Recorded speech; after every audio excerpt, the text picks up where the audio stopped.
Morning student, ધોરણ 10, વિષય સામાજિક વિજ્ઞાન, ચેપ્ટર 10 ભારત કૃષિ. આપણે અત્યાર સુધી ધાન્ય પાક, રોકડિયા પાક, તેલીબિયા, કઠોળ આ બધા વિશે આગળના ચેપ્ટરોમાં માહિતી મેળવી. હવે આપણે એ જ ફળો અને શાકભાજીની પણ વાત કરી, ઔષધીય મસાલા છે એની પણ વાત કરી, મસાલા પાક છે એની પણ વાત કરી. આ બધી ડિટેલ મેળવ્યા પછી હવે કૃષિની અંદર ટેકનિકલ કેવા પ્રકારના સુધારા થયા આટલા વર્ષોની અંદર અને કેવી રીતના ખેતીનો ગ્રોથ થયો એના વિશે ડિટેલ મેળવીશું. સંસ્થાકીય સુધારા કેવી રીતે થયા, ટેકનિકલ સુધારા કેવી રીતે થયા, ખેડૂત ઉત્પાદન માટે કેવા પ્રકારના જે ટેકનિકલ સુધારા છે એનો ઉપયોગ કરતા હતા, બરાબર, એ બધાની ડિટેલ આપણે મેળવીશું. આપણને ખબર છે કે પહેલાંના સમયમાં જ્યારે ટેકનોલોજીનો આટલો બધો વિકાસ નહોતો ત્યારે ખેડૂતો દાંતણ છે કે પછી કોદાળી છે, પાવડો છે, હળ છે, બળદને હળ સાથે બળદને જોડી અને આ રીતે ખેતી. ત્યારે શું થતું, પોઝિશન એ હતી કે શ્રમ વધારે જતો અને ઉત્પાદન ઓછું થતું, બરાબર. તો ત્યારે માનવ શ્રમની વધારે જરૂર પડતી. એક ખેતરની અંદર ઘણા બધા માણસો એક સાથે ઘણા બધા દિવસો સુધી કામ કરે ત્યારે એ ઉત્પાદન મળે અને છતાં પણ યોગ્ય પરિણામ તો મળે છે એવું કહી ના છું, બરાબર. પરંતુ હવે જે ટેકનોલોજીનો વિકાસ થતો ગયો છે એમ ઓછી મહેનત, ઓછો માનવ શ્રમ, ઓછા વ્યક્તિ અને વધારે ઉત્પાદન આ લઈ શકવાનું હવે સરળ બન્યું છે. તો એના વિશે વાત કરીએ કે કેવા ટેકનિકલ સુધારા થયા છે એની વાત કરીએ. તો સિંચાઈ માટે પહેલાંના સમયમાં જ્યારે કુદરતી વરસાદ ઉપર આધાર રાખતા એ પછીની વાત છે કે સિંચાઈ જ્યારે બોરને એ બનાવતા ત્યારે સિંચાઈ માટે ઓસ, પાવડો, ઓસ, રેન્ટનો ઉપયોગ કરાતો. પણ આજે સબમરીન પંપ છે, પછી બ્લોક પંપ, સોલર પંપ એવા પંપનો ઉપયોગ કરવામાં આવે છે, બરાબર. પહેલાં તો પાણીને સિંચવા માટે ખૂબ જ મહેનત કરવી પડતી. પાણીના પાળા બનાવવામાં આવતા અને પછી એને જે તે પાક હોય તે એ બાજુ વાળવામાં આવતા. આમાં ઘણી બધી મહેનત કરી. પરંતુ હવે સિંચાઈ માટે સોલર પંપ છે, પછી સબમરીન પંપ છે, તો આ બધાથી ઇઝીલી પાણીને સિંચી શકાય છે અને પાક સુધી પહોંચાડી શકાય છે, બરાબર. તો પહેલો પોઈન્ટ આપણે એ યાદ રાખીશું. બીજો પોઈન્ટ છે રાસાયણિક ખાતર. રાસાયણિક ખાતરોની અંદર DAP, બરાબર. આના ફૂલ ફોર્મ યાદ રાખીશું અને શોર્ટ ફોર્મ બી યાદ રાખીશું. શોર્ટ ક્વેશ્ચનની અંદર અથવા ઓબ્જેક્ટિવની અંદર આપણને આ પૂછાઈ શકે કે DAP એટલે ડાય એમોનિયમ ફોસ્ફેટ, ડાય એમોનિયમ ફોસ્ફેટ DAP, અને NPK નાઇટ્રોજન, ફોસ્ફરસ અને પોટાશ, બરાબર. યુરિયા તેમજ જૈવિક ખાતરો, બાયો ફર્ટિલાઇઝ કહેવાય છે જૈવિક ખાતરો. તો આ પ્રવાહી જૈવિક ખાતરો અને બાયોટેક બિયારણો વગેરેનો ઉપયોગ પણ વધુ છે. પહેલાં તો બિયારણ જ કોઈ ક્વોલિટી વગરનું બિયારણ તમે વાવ્યું હોય અને પછી એની ઉપર ગમે તેટલી મહેનત કરવામાં આવે, બરાબર, ગમે તેટલી એની માવજત કરવામાં આવે, પરંતુ જોઈએ એ પ્રમાણે આપણને ઉત્પાદન મળતું હોતું નથી. પરંતુ બિયારણ જો યોગ્ય ક્વોલિટીનું હોય, બરાબર, તો એ બિયારણ દ્વારા ઓછી મહેનતે આપણે વધારે પાક લઈ શકીએ. એ આ ટેકનિકલ સુધારાની અંદર એક મેઇન વસ્તુ કરી શકાય. ખેડૂતો પાક સંરક્ષણ માટે જંતુનાશકોનો ઉપયોગ કરતા થયા. જૈવિક નિયંત્રણ એટલે કે બાયો કંટ્રોલ, જે પહેલાં એવું થતું કે આખો મોલ ઊભો હોય, આખો પાક ઊભો હોય અને એવા જંતુઓ છે કે કીટકો છે કે જેના જો એ પાકની અંદર એ રોગ લાગી જાય તો આખા વર્ષની મહેનત છે ખેડૂતોની એ બિલકુલ એળે જાય અને એ પાક છે એ નિષ્ફળ જતો હોય છે, બરાબર. એને કોઈ ખરીદતું પણ નથી એવું જીવાતવાળો પાક. તો હવે જે જંતુનાશકોનો ઉપયોગ થાય છે અને જૈવિક નિયંત્રણો જે મૂકવામાં આવે છે એના કારણે પાકને બચાવી શકાય છે. તો આ પણ ટેકનોલોજી સુધારો કહી શકાય. પછી સરકાર દ્વારા ખેડૂતોને રેડિયો, ટીવી પર ખેતીને લગતી પર્ટિક્યુલર માહિતી આપવામાં આવે છે કે જેનાથી ખેડૂતો વધારે માહિતગાર થાય અને પોતાની જે સિસ્ટમ છે એની અંદર ફેરફારો લાવી શકે અને વધારે ઉત્પાદન મેળવી શકે, અથવા પોતાની જ્યાં ભૂલ થાય છે કોઈ પ્રક્રિયાની અંદર તો એને પણ એમાં વધારો કરી શકે. DD કિસાન ચેનલ પણ ચાલુ છે. એ ઉપરાંત કિસાન SMS જેની પર SMS દ્વારા મેસેજ દ્વારા ટેક્સ્ટ મેસેજ દ્વારા કિસાનોને યોગ્ય માર્ગદર્શન પૂરું પાડવામાં આવે છે અને એનો નંબર છે 1800 180 1551, જે આપણે યાદ રાખીશું. આ કિસાન કોલ સેન્ટરનો નંબર છે. કિસાન કોલ સેન્ટર 1800 180 151 1800 180 1551. આ નંબર પૂછાઈ શકે એક્ઝામમાં 1 માર્ક્સની અંદર, બરાબર. કિસાન કોલ સેન્ટરનો આ નંબર છે, એની પર કિસાનોને SMS દ્વારા માહિતી પૂરી પાડવામાં આવે છે 1800 180 1551, બરાબર. એ યાદ રાખો. સરકાર ખેડૂતો વેબ પોર્ટલ, આઈ ખેડૂત, એગ્રી માર્કેટ જેવી મોબાઈલ એપ પણ ચાલુ કરી છે કે જે એન્ડ્રોઈડ મોબાઈલ વાપરતા હોય ખેડૂતો, તો એ આવી એપ ડાઉનલોડ કરીને એની અંદર સિઝન પ્રમાણે કેવા પાક લેવા, જમીનની જે ફળદ્રુપતા છે એ જળવાઈ રહે એ માટે કેવા પ્રયત્ન કરવા, તો આ બધી ડિટેલ એની અંદર આપણે જોઈ શકીએ છીએ. તો આ રીતના યોગ્ય માર્ગદર્શન પૂરું પાડે છે. પહેલા સમયમાં એ હતું કે ખેડૂતોને યોગ્ય માર્ગદર્શન મળી રહે એવા કોઈ સોર્સિસ નહોતા, એટલે ખેડૂતો પોતાની મેળે જ પોતાનું મન જે રીતનું સેટ પ્રક્રિયા થતી હોય એ પ્રમાણે એ પ્રોસેસ કરતા, એમાં ક્યારેક નિષ્ફળ જતા અને ક્યારેક સફળ પણ થતા. પરંતુ હવે યોગ્ય માર્ગદર્શન મળવાથી ખેડૂતોને બહુ રાહત રહી છે અને આ ટેકનિકલ સુધારા છે એ ખેડૂતોને ખૂબ હેલ્પફુલ થઈ રહ્યા છે. આગળની વાત કરીએ, ગ્રામ્ય વિસ્તારોની અંદર કૃષિ સંસાધનોને જે નવી નવી તકનીકી શોધો થઈ છે, તો એની જાણકારી ખેડૂતો સુધી પહોંચે એ જરૂરી છે. એના માટે જે ગ્રામ સેવકો છે એ મદદ કરી રહ્યા છે. સરકારે દરેક જિલ્લાના મથકે ખેડૂત તાલીમ કેન્દ્રની સ્થાપના પણ કરી છે કે એ ખેડૂત તાલીમ કેન્દ્ર એટલે કે યોગ્ય સમયે ખેડૂતો એની અંદર તાલીમ લઈ અને પોતાની જે પણ આવડત છે, કૌશલ્ય છે એનો વિકાસ વધારે સારી રીતે કરી શકે. ગુજરાતમાં કૃષિ મેળાઓ દ્વારા ખેડૂતોને યોગ્ય માર્ગદર્શન આપવામાં આવે છે અને અદ્યતન માહિતી એની અંદર આપવામાં આવે છે કે નવી કેવી કેવી ટેકનોલોજીનો વિકાસ થઈ રહ્યો છે અને એ ટેકનોલોજી ને કઈ રીતે ખેડૂતો પોતાની ખેતીની જે પ્રક્રિયા છે એની અંદર સમન્વય એનું કરી શકે, એ પણ યોગ્ય માર્ગદર્શન મેળવી શકે. અને દરેક રાજ્યમાં કૃષિ યુનિવર્સિટીઓની સ્થાપના કરવામાં આવી છે.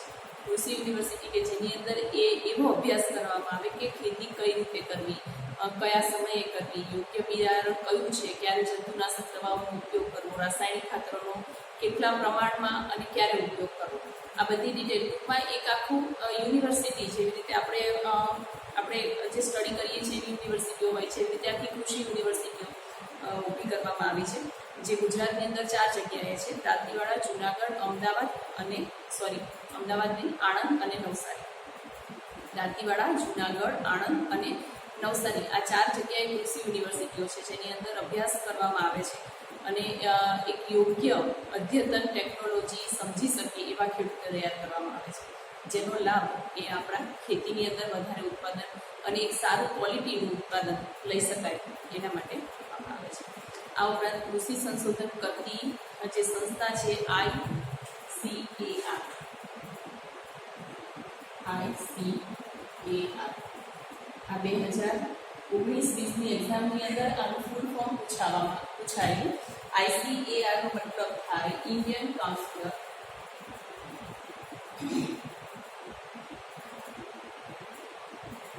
ઇન્ડિયન કાઉન્સિલ, જો એક્ઝામની અંદર તમને કન્ફ્યુઝ કરવા માટે આ કાઉન્સિલ એટલે કાઉન્સિલર પણ લખેલું હોય, તો આપણે યોગ્ય એ વર્ડને લર્ન કરવો જરૂરી છે. Indian council, okay, council of agriculture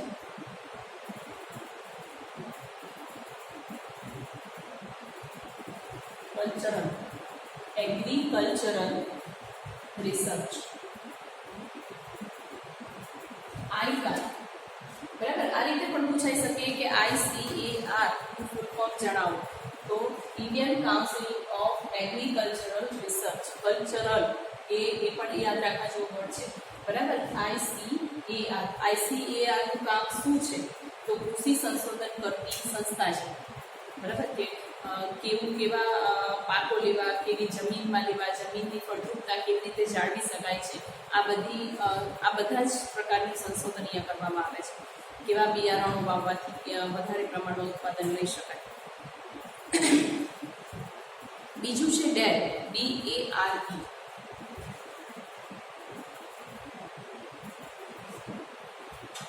તો DARE નો મતલબ થાય department of agriculture.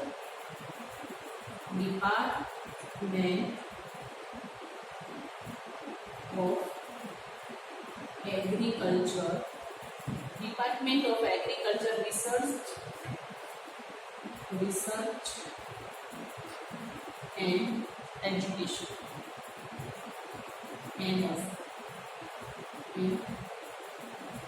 Education.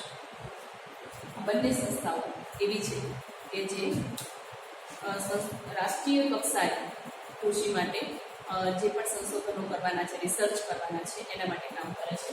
Indian council of agricultural research, department of agriculture and research and education. એટલે એજ્યુકેશન પણ આપવાનું કામ કરે છે આ બંને સંસ્થાઓ.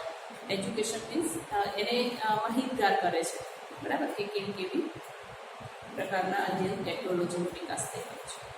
આ હતા ટેકનિકલ સુધાર. લગભગ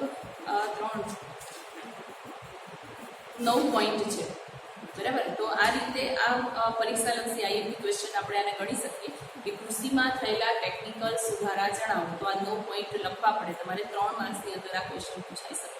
અને સાથે એને લોંગ કરવા માટે ટેકનિકલ અને સંસ્થાકીય સુધારા જણાવો, બરાબર. આ રીતે પણ એક્ઝામની અંદર આ પૂછાઈ શકે. તો હવે આપણે જોઈએ સંસ્થાકીય સુધારા. સંસ્થાકીય સુધારા.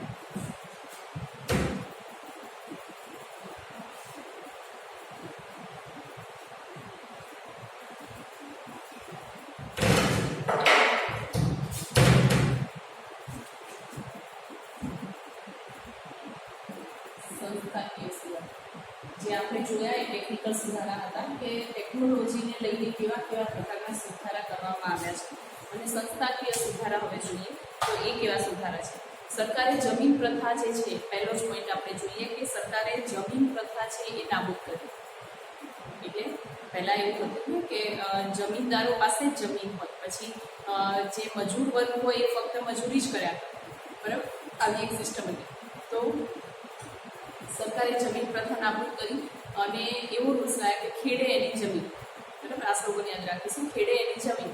એટલે કે અમુક કોઈ વ્યક્તિ છે અમુક વર્ષોથી વધારે એકની એક જમીન પર ખેડ કરે છે, તો એ જમીન પર માલિકીનો હક એનો થઈ જાય, બરાબર. ખેડે એની જમીન.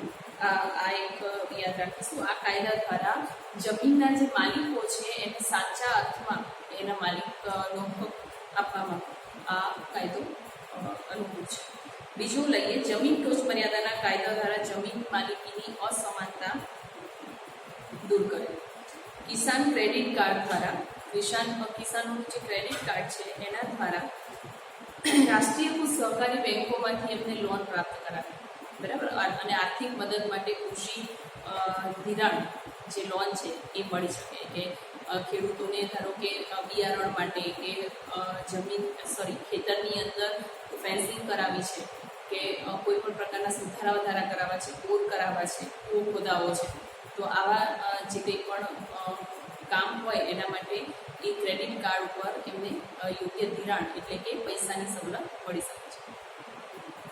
અને બિયારણ, ખાતરો, જંતુનાશકો આ બધું ખરીદવા માટે સબસિડી રૂપે આર્થિક મદદ પણ સરકાર કરે છે, બરાબર. સબસિડી આપે છે.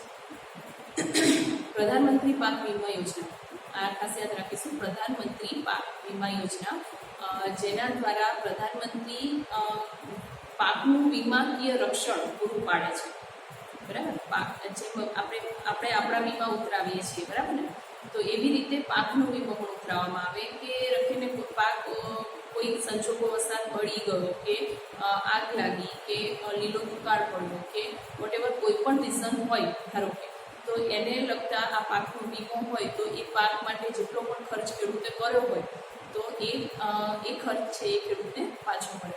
ઘણીવાર એવું થતું હોય કે આખો પાક છે ઊભો થયો હોય આટલી મહેનત મજૂરી કરીને, અને પછી કોઈ કારણસર એ પાક સંપૂર્ણ નાશ પામે તો ખેડૂતને આત્મહત્યા કરવાનો વારો આવે. કારણ કે આખું વર્ષ જે મહેનત, શારીરિક રીતે તો મહેનત કરી જ હોય, પરંતુ આર્થિક રીતે પણ એટલું એની પર રોકાણ કરેલું હોય, અને પછી વર્ષના અંતે જ્યારે આવું થાય તો ખેડૂત પાસે બીજો કોઈ રસ્તો વધતો નથી હોતો. તો ત્યારે એટલા માટે આ પ્રધાનમંત્રી પાક વીમા યોજના છે એને અમલમાં લાવવામાં આવી છે કે જેથી કરીને કમસે કમ એનું જે રોકાણ હોય એટલા તો રૂપિયા ખેડૂતને પાછા મળે. દુષ્કાળ કે વધુ વરસાદ એટલે કે લીલો દુષ્કાળ અથવા સૂકો દુષ્કાળ, એમાં જ્યારે પાક નિષ્ફળ જાય તો ખેડૂતોને આર્થિક સહાય કરવામાં આવે છે. આ સરકારની એક યોજના છે. અને ખેડૂતોને ખેત પેદાશનો પોષણક્ષમ ભાવ મળી રહે. ઘણી વખત એવું થતું હોય કે જે આખું વર્ષ મજૂરી કરે ખેડૂત, તો એ ખેડૂત અને જ્યારે એ પાક વેચવા જાય છે, એ ઉત્પાદન થયા પછી એ પાકને વેચવા બજારની અંદર જાય છે તો એને ખાસ કંઈ એવા ભાવ મળતા નથી, પરંતુ વેપારી એને સસ્તા ભાવે લઈને પછી માર્કેટની અંદર એ જે પ્રોડક્ટ હોય છે એને વધારે ઊંચા ભાવે વેચે છે. એટલે આમાં ખેડૂતનું પણ શોષણ થાય છે અને ગ્રાહકનું પણ શોષણ થાય છે. એમાં બેનિફિટ ફાયદો તો ખાલી વેપારીનો જ રહે છે. એટલે સરકારે આ વસ્તુને ધ્યાનમાં રાખીને એના ખેડૂતોને પોષણક્ષમ એટલે કે યોગ્ય ભાવ મળી રહે એના માટે ખરીદ વેચાણ સંઘ, સહકારી ધોરણે ગોદામો, શીતગૃહો, કોલ્ડ રૂમ જેને કહીએ છીએ, બટેકા અને બધાના સ્ટોર માટે, પરિવહન એટલે ટ્રાન્સપોર્ટ આવવા જવા માટે અને સંદેશા વ્યવહારની સુવિધાઓ કરેલી છે. ખેડૂતો પાસેથી ખેત પેદાશોની સરકારે નક્કી કરેલ પોષણક્ષમ ટેકાને ભાવે ખરીદી કરવા માટે નીચેની સંસ્થાઓ કાર્યરત છે.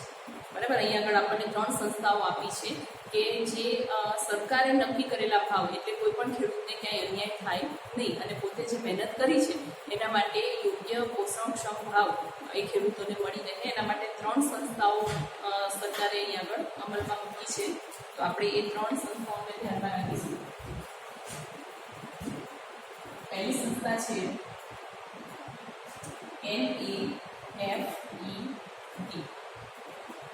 NAFED, national agriculture cooperative marketing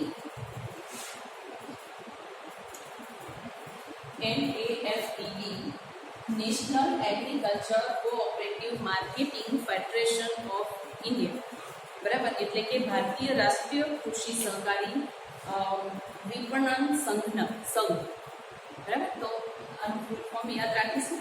બીજું છે GROFED, પ્રોફેટ, GROFED. અને ત્રીજી છે NPDB. ત્રણેયના ફૂલ ફોર્મ જોઈ લઈએ કે ગુજરાત. બીજું જે છે GROFED, prophet, Gujarat cooperative oil seed Grover and federation. બરાબર, એટલે એનું ગુજરાત તેલીબિયા ઉત્પાદન સંઘ. આ સંસ્થા જે છે તેલીબિયા જે હોય મગફળી છે કે તલ છે, તેલીબિયા વિશે આપણે વાત કરી, કોકોનટ છે, તો એ બધાની એની ખરીદી કરવા માટે આ સંસ્થાનું આયોજન કરવામાં આવ્યું છે. અને NDDB એટલે કે national dairy development board, NDDB, બરાબર, રાષ્ટ્રીય ડેરી વિકાસ નિગમ. બરાબર, તો આ 3 જે સંસ્થાઓ છે એ પોતપોતાની રીતે, જેમ અહીં આગળ ડેરીની અંદર એ ડેરી માટે જે ઉત્પાદન થતું હોય ખેતીના લેવલે, એમાં દૂધ પણ આવી જાય, પછી એમાંથી બનતી બનાવટો છે એ બધાનો સમાવેશ થઈ જાય. તો એ ત્યાં આગળ એનું જે પણ ઉત્પાદન છે એની ખરીદી કરવામાં આવે. અને ગુજરાત તેલીબિયા ઉત્પાદન સંઘ છે એની અંદર તેલીબિયાને ખરીદવામાં આવે અને એનો યોગ્ય ભાવ છે ખેડૂતોને આપવામાં આવે. જ્યારે ભારતીય રાષ્ટ્રીય કૃષિ સહકાર વિપણન સંઘ એની અંદર પણ બીજા અન્ય જે પણ ઉત્પાદનો છે ખેતીના એની અંદર ખરીદી કરી અને ખેડૂતોને યોગ્ય ભાવ આપવામાં આવે છે. હવે વાત કરીએ આપણે હરિયાળી ક્રાંતિ.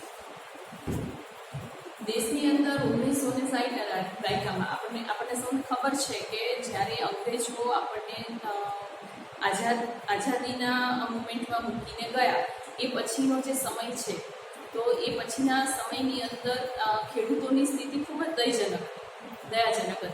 કારણ કે ખેડૂતો સાવ ઝીરો થઈ ગયા હતા એવું કહી શકો. તો જે 60નો દાયકો આવ્યો એ પછી ધીરે ધીરે સરકારના પ્રયાસો, ખેડૂતોના પ્રયાસો, આ બધાના પ્રયાસો કોમ્બિનેશન થયું અને પછી 60ના દાયકા પછી થોડી ખેતી ક્ષેત્રે હરિયાળી ક્રાંતિ આવી એવું કહી શકાય. બરાબર, આપણને પ્રશ્ન થાય કે હરિયાળી ક્રાંતિ એટલે શું? તો હરિયાળી ક્રાંતિ એટલે કે જે ખેતર બિયારણો આપણા છે એની અંદર સુધારા આવ્યા, ટેકનિકલ યંત્રો આવ્યા. બરાબર, જે સામાન્ય યંત્રોનો ઉપયોગ આપણે કરતા હતા કે હળ ને બળદ ને, તો એની જગ્યાએ સારા એવા યંત્રો આવ્યા, ટેકનિકલ યંત્રો કે જેના ઉપયોગથી ખૂબ ઝડપથી કાર્ય કરી શકાય. માનવ શ્રમનો ઓછો ઉપયોગ થયો. ખેડૂતોની જે કહેવાય કે એમની બુદ્ધિ છે, કૌશલ્ય છે, આવડત છે, એનો ઉપયોગ યોગ્ય રીતે થયો. એમની જે મહેનત છે, પછી વીજ વિતરણની જે વ્યાપક વ્યવસ્થા થઈ.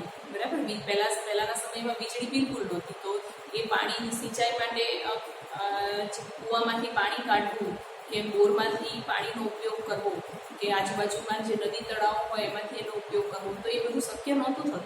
પરંતુ હવે જેમ જેમ સમય બદલાતો ગયો એમ આ બધી વીજ વિતરણની વ્યવસ્થા છે એનો ઉપયોગ થયો. સિંચાઈની સવલતોનો ઘણી બધી એની અંદર સારી એવી વ્યવસ્થા થઈ. તો આ બધાને આપણે આ કોઈ અસાધારણ ક્રાંતિ નથી, એટલે આપણે હરિયાળી ક્રાંતિનું નામ આપી શકીએ કે આટલા બધા ડેવલપિંગ, આટલો બધો વિકાસ એ ટૂંક સમયમાં થયો, તો આપણે એને હરિયાળી ક્રાંતિ કહી શકીએ. હવે ડિટેલમાં જોઈએ કે 1960ના દશકમાં કૃષિ ક્ષેત્રે હરિયાળી ક્રાંતિ થઈ. જેમ અનાજની તીવ્ર અછત વર્તાતી ગઈ, એમ એક મુખ્ય કૃષિ પ્રધાન દેશ અનાજની, આપણે જોયું ને શરૂઆતમાં જ પાઠની કે ભારત છે એ કૃષિ પ્રધાન દેશ છે. બરાબર, લગભગ ભારતની જે વસ્તી છે એના 60% જે લોકો છે એ કૃષિ પર આધારિત છે. એમની જે આર્થિક અવલંબન છે એ કૃષિ પર છે, અને છતાં પણ આપણે યોગ્ય પ્રમાણમાં જેટલી રિક્વાયરમેન્ટ છે એ પ્રમાણે આપણે ખેતીની અંદર ઉત્પાદન મેળવી શકતા નથી. તો આનું શું કારણ? એટલા માટે દેશ પરાવલંબી, આપણો દેશ છે અમુક પ્રોડક્ટ પર બીજા પર આધાર રાખે છે, બીજા દેશો પર આધાર રાખે છે. આપણે એ દેશમાંથી આપણી જરૂરિયાતોને પૂરી કરવા માટે એ વસ્તુની આયાત કરવી પડે છે. તો એક કૃષિ પ્રધાન દેશને માટે આ યોગ્ય વસ્તુ નથી. બરાબર, કે આપણે કમસે કમ એનો નિકાસ ના કરીએ તો કંઈ નહીં, પરંતુ આપણા દેશની જે જરૂરિયાત છે એટલા પૂરતા પ્રમાણમાં તો એ વસ્તુનું પ્રોડક્શન થવું જોઈએ. આ વસ્તુ જ્યારે ધ્યાનમાં આવી અને એના માટેના પ્રયાસો શરૂ થયા. હરિયાળી ક્રાંતિ એટલે કે ગ્રીન રિવોલ્યુશન. બરાબર, તો એની પૂરતી વ્યાખ્યા આપણે જોઈએ કે બિયારણની સુધારેલી જાતો, રાસાયણિક ખાતરનો વધેલો ઉપયોગ, દેશના ખેડૂતોનો પ્રચંડ પુરુષાર્થ, વીજ વિતરણની વ્યાપક વ્યવસ્થા, સિંચાઈની સવલતમાં થયેલા સુધારા, કૃષિ ક્ષેત્રે ઉત્પાદન થયેલ અસાધારણ વધારાને હરિયાળી ક્રાંતિ અથવા ગ્રીન રિવોલ્યુશન તરીકે ઓળખવામાં આવે છે. હરિયાળી ક્રાંતિનો મુખ્ય ઉદ્દેશ હતો કે જે ઉત્પાદન છે એમાં વધારો થવો, રાસાયણિક ખાતર અને કીટકનાશકોનો ઉપયોગ કરવામાં એમ કહેવાય કે માપ રાખવું, કે વધારે પડતો એનો ઉપયોગ કરવાથી એ જે ગુણવત્તા છે પાકની એ ઘટી જતી હોય છે. તો ઉપજમાં ભલે વધારો થાય પરંતુ ગુણવત્તામાં ઘટાડો થાય છે. તો એ લક્ષ્યને ધ્યાનમાં રાખવું. હરિયાળી ક્રાંતિ ઘઉં, ડાંગરના જે પાક છે એમાં વિક્રમજનક, ઘઉં અને ડાંગર બંને ખૂબ જ વિક્રમજનક એની અંદર વધારો જોઈ શકાય છે હરિયાળી ક્રાંતિ પછી. પહેલાં જે દેશની અંદર જ્યાં ખાદ્ય અન્નની અછત હતી ત્યાં અન્ય અનાજ છે પર્યાપ્ત ભંડારો થયા હરિયાળી ક્રાંતિના કારણે. એક સમયે ભારતમાં જ્યાં દુષ્કાળ સમયે એ પ્રોબ્લેમ થતો કે હવે પ્રજા ખાશે શું, તો એના બદલે હવે હરિયાળી ક્રાંતિ પછી આપણે એ પોઝિશનમાં છીએ કે અમુક એવા ભંડારો એક્સ્ટ્રા રાખી મૂકવામાં આવે છે કે જેનાથી કદાચ લીલો દુષ્કાળ પડ્યો કે સૂકો દુષ્કાળ પડ્યો તો એ જે દુષ્કાળની પરિસ્થિતિ છે એને યોગ્ય રીતે પહોંચી વળાય એવા પ્રયત્નો હવે થઈ રહ્યા છે અને એમાં આપણે સફળતા પણ મેળવી ચૂક્યા છીએ. એટલે કે અનાજના બફર સ્ટોક રાખવા, ટૂંકમાં કહીએ તો અન્ન ક્ષેત્રનું સ્વાવલંબન અને હરિયાળી ક્રાંતિ સીમાંચિહ્નરૂપ ઐતિહાસિક સિદ્ધિ આપણે એને ગણી શકાય કે આટલા વર્ષોમાં નથી થયું. એ 60ના દાયકા પછી હરિયાળી ક્રાંતિ જોવા મળી રહી છે, આપણી ઐતિહાસિક સિદ્ધિ કહેવાય. રોકડિયા પાકનું જે વાવેતર વધી રહ્યું છે, કઠોળ અને ધાન્ય પાકનું વાવેતરનું ઉત્પાદન ઘટ્યું છે. હવે લોકો રોકડિયા પાક તરફ આગળ વધી રહ્યા છે કારણ કે રોકડિયા પાક છે ઓછા સમયમાં ઓછી આર્થિક કહેવાય કે રોકાણે વધારે ઉપાર્જન લઈ શકાય આર્થિક રીતે. એટલે લોકો રોકડિયા પાક તરફ વધ્યા છે, તો બીજી બાજુ કઠોળ અને અનાજનું જે ઉત્પાદન છે એ ઘટી રહ્યું છે, એનું વાવેતર પણ ઘટી રહ્યું છે. અને એક જ પાકનું વારંવાર પુનરાવર્તન કરવાથી જમીનની ફળદ્રુપતા પણ કેવી થાય છે, ઘટી જાય છે. આપણે ગઈકાલે જ વાત કરી કે જમીનની અંદર પાકની ફેરબદલી કરવામાં આવે તો એના કારણે જમીનનું જે પોષણ છે એ જળવાઈ રહે છે. પરંતુ જો એકને એક પાક એક જ જમીનની અંદર લેવામાં આવે તો એ જે પાક માટે પોષણ તત્વો હોય એ જમીનની અંદરથી નાશ પામે છે અને જમીન છે એ બંજર બની જાય છે. બરાબર, તો એ વસ્તુની વાત છે.